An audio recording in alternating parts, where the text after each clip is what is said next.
मेरे प्यारे देशवासियों, हमारे देश में सुप्रीम कोर्ट ने बार बार यूनिफॉर्म सिविल कोड को लेकर जो चर्चा की है, अनेक बार आदेश दिए हैं, क्योंकि देश का एक बहुत बड़ा वर्ग मानता है और उसमें सच्चाई भी है कि जिस सिविल कोड को हम लेकर के जी रहे हैं, वो सिविल कोड सचमुच में तो एक प्रकार का कम्युनल सिविल कोड है, भेदभाव करने वाला सिविल कोड है। ऐसे सिविल कोड से जब संविधान के 75 वर्ष मना रहे हैं और संविधान की भावना भी जो हमें कहती है करने के लिए, देश की सुप्रीम कोर्ट भी हमें कहती है करने के लिए, और तब जो संविधान निर्माताओं का सपना था, उस सपने को पूरा करना हम सबका दायित्व है।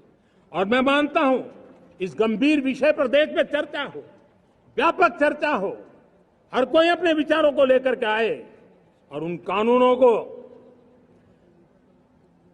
जो कानून धर्म के आधार पर देश को बांटते हैं, जो ऊंच नीच का कारण बन जाते हैं, ऐसे कानूनों को आधुनिक समाज में कोई स्थान नहीं हो सकता है। और इसलिए मैं तो कहूंगा, अब समय की मांग है कि देश में एक सेकुलर सिविल कोड हो। हमने कम्युनल सिविल कोड में 75 साल बिताए हैं, अब हमें सेक्युलर सिविल कोड की तरफ जाना होगा और तब जाकर के देश में धर्म के आधार पर जो भेदभाव हो रहे हैं, सामान्य नागरिक को जो दूरी महसूस होती है, उससे हमें मुक्ति मिलेगी। साथियों, विकसित भारत 2047 इस सिर्फ भाषण के शब्द नहीं है, इसके पीछे कठोर परिश्रम चल रहा है। देश के कोटि कोटि जनों के सुझाव लिए जा रहे हैं और हमने देशवासियों से सुझाव मांगे। और मुझे प्रसन्नता है कि मेरे देश के करोड़ों नागरिकों ने विकसित भारत 2047 के लिए अनगिनत सुझाव दिए हैं। हर देशवासी का सपना उसमें प्रतिबिंबित हो रहा है, हर देशवासी का संकल्प उसमें झलकता है। युवा हो, बुजुर्ग हो, गांव के लोग हो, शहर के लोग हो, किसान हो, कामदार हो, दलित हो, आदिवासी हो, पहाड़ों में रहने वाले लोग, शहरों में रहने वाले लोग हैं, हर किसी ने 2047 में जब देश आजादी का 100 साल मनाएगा, तब तक विकसित भारत के लिए अनमोल सुझाव दिए हैं। और मैं जब इन सुझावों को देखता था, मेरा मन प्रसन्न हो रहा था।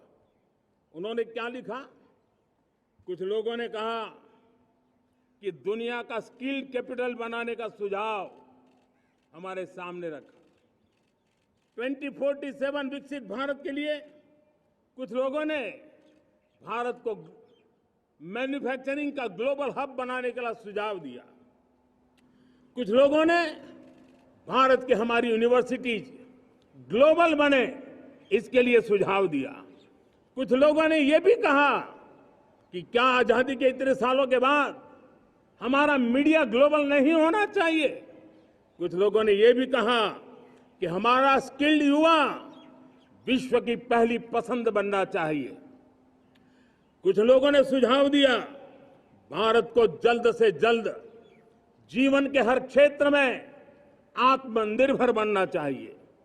कई लोगों ने सुझाव दिया कि हमारे किसान जो मोटा अनाज पैदा करते हैं, जिसको हम श्री अन्न कहते हैं, उस सुपर फूड को दुनिया के हर डाइनिंग टेबल पर पहुंचाना है।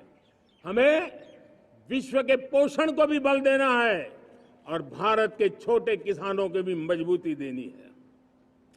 कई लोगों ने सुझाव दिया कि देश में स्थानीय स्वराज की संस्थाओं से लेकर के अनेक इकाइयां हैं, उन सब में गवर्नेंस के रिफॉर्म की बहुत जरूरत है।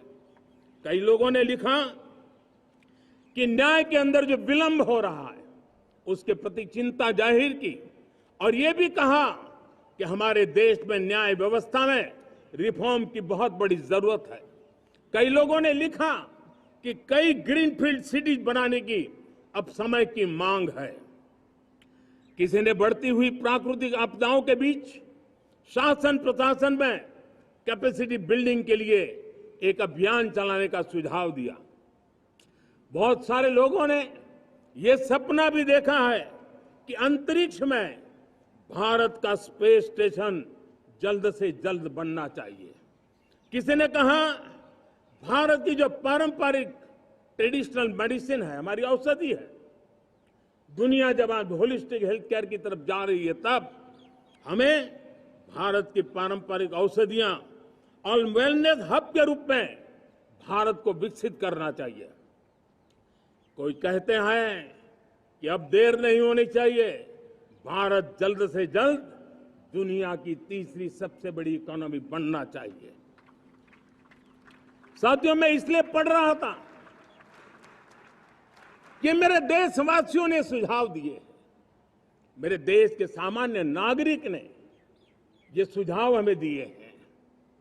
मैं समझता हूं, जब देशवासियों की इतनी विशाल सोच हो, देशवासियों के इतने बड़े सपने हो, देशवासियों की इन बातों में जब संकल्प झलकते हो, तब हमारे भीतर एक नया संकल्प दृढ़ बन जाता है, हमारे मन में आत्मविश्वास नई ऊंचाई पर पहुंच जाता है।